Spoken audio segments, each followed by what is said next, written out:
प्यारे बच्चों, आप सभी का हमारे चैनल पे बहुत बहुत स्वागत है। बच्चों, आज के इस वीडियो माध्यम से मैं आप सभी को ये बताने वाला हूँ कि बोर्ड परीक्षा के पेपर में सामाजिक विज्ञान की कॉपी कैसे लिखें और सामाजिक विज्ञान की कॉपी लिखने का सही तरीका क्या होता है, बोर्ड परीक्षा में टॉपर कॉपी कैसे लिखते हैं, सब कुछ मैं आप सभी को डिटेल में बताने वाला हूँ।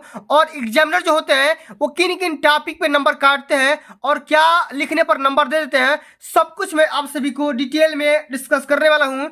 इसलिए आप सभी संबल रिक्वेस्ट है, इस पूरे वीडियो को शुरू से लेकर के अंत तक जरूर देखना। वीडियो को लाइक कर देना, शेयर कर देना, चैनल पे पहली बार विजिट कर रहे हो तो सब्सक्राइब कर देना। बच्चों, ये जो कॉपी है एक बोर्ड टॉपर के द्वारा लिखी गई है और बिल्कुल इसी ढंग से आप सभी को भी बोर्ड का कॉपी लिखना है, तभी जाकर के अभी बोर्ड में टॉपर बन सकते हो और 98% पाने का सपना साकार कर सकते हैं। ठीक ना? तो बच्चों आइए बिना किसी देरी के इस वीडियो को स्टार्ट करेंगे। ठीक ना? आइए सबसे पहले यहाँ पे देखो, सबसे पहले जो ही बोर्ड की कॉपी मिलेगा क्या करना होगा, अपना यहाँ पे कॉपी का फ्रंट पेज भरना होगा। ठीक ना? कॉपी का फ्रंट पेज बिल्कुल आराम से भरना होगा, बिल्कुल बिना हेजिटेशन का भरना होगा। सबसे पहले यहाँ पे समझते हैं, परीक्षार्थी सभी प्रविष्टियां शुद्ध एवं स्पष्ट रूप से स्वयं भरे और कॉपी का फ्रंट पेज भरने के लिए आप ब्लू या ब्लैक पेन का इस्तेमाल कर सकते हैं और कहीं भी काटा पीटी इरेजर या वाइटर का इस्तेमाल बिल्कुल भी नहीं करना है। ठीक ना? सबसे पहले परीक्षार्थी का अनुक्रमांक अंकों में, फिर शब्दों में, फिर यहाँ पे विषय का नाम, प्रश्न पत्र का नाम, कोड का नाम, फिर यहाँ पे दिन का नाम, फिर यहाँ पे परीक्षा तिथि, पाली, केंद्र का नाम। इतना भरने के बाद बच्चों आ जाओ यहाँ पे कॉपी का फ्रंट पेज पे, पहले वाले पेज पे।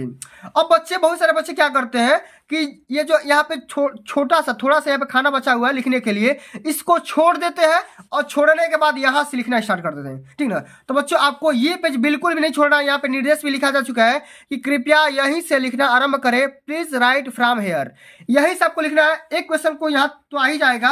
अब देखो, लिखने का जो सबसे पहला आइडिया होता है, क्या करोगे, सबसे पहले बच्चों हेडिंग लगाने के लिए ब्लैक पेन का इस्तेमाल कर सकते हैं या ब्लैक यहाँ पे स्केच का भी इस्तेमाल कर सकते हैं, हेडिंग बढ़िया दिखता है। ठीक है? मैंने यहाँ पे ब्लैक हेडिंग का इस्तेमाल किया हुआ है, बढ़िया दिख रहा है। इसी प्रकार से अभी यहाँ पे इस्तेमाल कर सकते हैं। और सबसे पहले बच्चों खंडवा यहाँ पे लिख दो। यहाँ पे वर्णनात्मक प्रश्न लिख सकते हो या नहीं भी लिख सकते हो, कोई दिक्कत की बात नहीं है। यहाँ पे ये जरूरी है लिखना कि प्रश्नोत्तर संख्या पहला कौन सा क्वेश्चन कर पा रहे हो। जैसे मान लो आप पहला कर रहे हो तो पहला यहाँ पे आसानी से आप डाल सकते हो। इसी क्वेश्चन को किया गया है। लघु उत्तरी वाला प्रश्न है, यूरोप में राष्ट्रवाद का आशय का स्पष्ट करना है, 4 नंबर का क्वेश्चन है। इसी प्रकार से यहाँ पे हेडिंग लगाओगे और यहाँ पे लिख सकते हैं यूरोप में राष्ट्रवाद का आंदोलन, या कुछ भी यहाँ पे जो भी टॉपिक है ना उससे संबंधित यहाँ पे बातें लिख सकते हो। ठीक ना? इसी प्रकार से आपसे भी लिखना होगा और कॉपी को लिखते समय हेडिंग जरूर लगाना है। हेडिंग किससे लगाना है, ब्लैक पेन से लगाना होगा, तभी जाकर के नंबर मिलते हैं, वरना आप इसी पेन से लिख दोगे तो भैया नंबर कट जाएंगे। ठीक ना? आपको ब्लैक पेन का इस्तेमाल जरूर करना होगा। ठीक ना? ताकि कॉपी में बढ़िया दिखे, स्वच्छ दिखे, साफ दिखे। और कॉपी में कहीं भी काटा पीटी इरेजर वाइटनर का इस्तेमाल बिल्कुल भी नहीं करना है। और बच्चों एक बात और, यहाँ पे हाशिया खींच लेना जरूरी है और इसी हाशिए के हिसाब से लिखना है। ठीक ना? सुंदर से लिखना है। ठीक ना? अब बच्चों आते हैं अगला जो हमारा क्वेश्चन यहाँ पे दिया गया है, प्रश्नोत्तर संख्या 2। अब देखो प्रश्नोत्तर संख्या 2 तो यहाँ पे बच्चे ने डाला है, लेकिन आप यहाँ पे नोटिस कर रहे हो कि यहाँ पे देखो ओवरराइटिंग किया गया है। तो ये गलती मत करो, ओवरराइटिंग करने की कोशिश मत करो, इससे नंबर पे प्रभावित होता है, एग्जामिनर को गुस्सा आने लगता है। भैया अगर काफी बढ़िया दिखेगा तो नंबर कटने के चांसेस बहुत कम रहते हैं। ऐसा बोला जाता है कि first impression is the last impression. ठीक ना? जो भी आपका पहला पढ़ा होगा ना, एग्जामिनर के माइंड सेट हो जाएगा कि इनको कितना नंबर देना है, वो पहले ही जज कर लेते हैं। ठीक ना? अब देखो इसमें लिखा गया कि लोकतंत्र एक उत्तरदायी एवं वैध शासन व्यवस्था है। इसका रीजन इसमें बताया गया, कहीं भी नंबर ना कटेगा, पूरा नंबर मिल जाएगा, लेकिन आपको इस बात पे ध्यान बिल्कुल भी रखना चाहिए। ठीक ना? आगे लिखेंगे विदेशी व्यापार के बारे में, इसकी विशेषता के बारे में लिखेंगे, इस पर पूरा नंबर मिलेगा, नंबर ना कटेगा। और बच्चों यह जो कॉपी है ना एक बोर्ड टॉपर के द्वारा लिखी गई है, इस कॉपी का पूरा सोल्यूशन, इस मॉडल पेपर का पूरा सोल्यूशन आपको मेरे चैनल पर मिल जाएगा, परेशान मत होना। क्लास 10th सोशल साइंस का प्लेलिस्ट ओपन करोगे, उस पे इस पूरे वायरल पेपर का सोल्यूशन आपको दे दिया जाएगा, उससे परेशान मत होना। ठीक ना? आगे बात करेंगे प्रश्नोत्तर संख्या 4 के बारे में। ठीक ना? इसमें देखो भूमि संसाधन के बारे में लिखा गया है। ठीक ना? बहुत ही बढ़िया से लिखा गया है और आप यहाँ पे नोटिस कर सकते हो कि कहीं भी जो भी शब्द लिखा गया है बिल्कुल सटीक लिखा गया है, कहीं भी कोई शब्द में गड़बड़ी नहीं है और कहीं भी अशुद्ध शब्दों का इस्तेमाल नहीं किया गया है, बिल्कुल स्वच्छ लिखा गया है। अगर आप भी ऐसे कॉपी लिखोगे तो पूरा नंबर मिलेगा, एक भी नंबर ना कटेगा। फिर यहाँ पे प्रश्नोत्तर संख्या 5वां आओगे तो उसमें भी बिल्कुल इसी प्रकार से लिखा गया है, बिल्कुल यहाँ भी नंबर मिल जाएगा, नंबर कटने के चांसेस बहुत कम है। ठीक ना?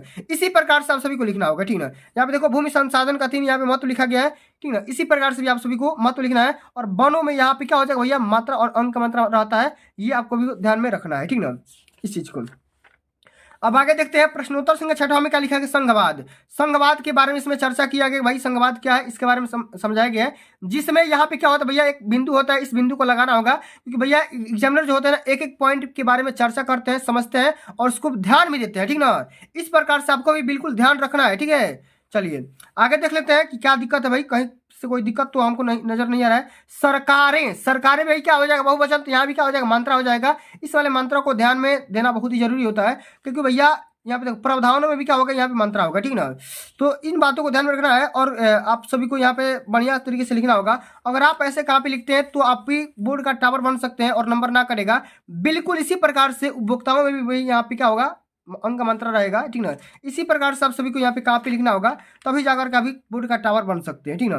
तो प्यारे बच्चों आज के लिए बस इतना ही। अगर आप भी ऐसे कॉपी को रिप्रेजेंट करेंगे पेपर में तो कहीं ना कहीं आप भी 98% पा सकते हैं। 98 नहीं तो 95 90% तो अचीव कर सकते हैं, लेकिन अगर कॉपी ऐसे लिखोगे तभी नंबर मिलेगा। बहुत सारे बच्चे क्या करते हैं ना कि जैसे ही उनका पेपर मिला वो हेजिटेट हो जाते हैं भाई, परेशान हो जाते हैं और जल्दी जल्दी अपना राइटिंग खराब कर लेते हैं। भैया देखो जल्दी नहीं करना, 3 घंटा 15 मिनट का टाइम मिलता है और आपके बहुत ही सटीक लिखो। जरूरी नहीं है कि पेज भरोगे तभी जाकर के नंबर मिलेंगे, ठीक ना। ऐसा बात नहीं है, एग्जामिनर को क्या चाहिए, थोड़ा सा ही लिखो लेकिन सॉरी लिखो तब जाकर के नंबर मिलते हैं, ठीक ना। वरना कॉपी भरने के चक्कर में अपशब्द लिखोगे, गलती लिखोगे, राइटिंग खराब करके लिखोगे तो भैया नंबर करने के चांसेस बहुत ज्यादा रहते हैं, ठीक ना। इसी प्रकार से आप सभी को कॉपी को रिप्रेजेंट करनी है तभी जाकर के आप बोर्ड का टावर बन सकती हो। तो प्यारे बच्चों आज के लिए बस इतना ही। अगर ये वीडियो आप सभी को अच्छी लगी होगी, हेल्पफुल लगी होगी, तो वीडियो को लाइक कर देना, शेयर कर देना, चैनल पे नए हो सब्सक्राइब कर देना। जल्द मिलते हैं अगली वीडियो में, तब तक के लिए जय हिंद, जय भारत, वंदे मातरम।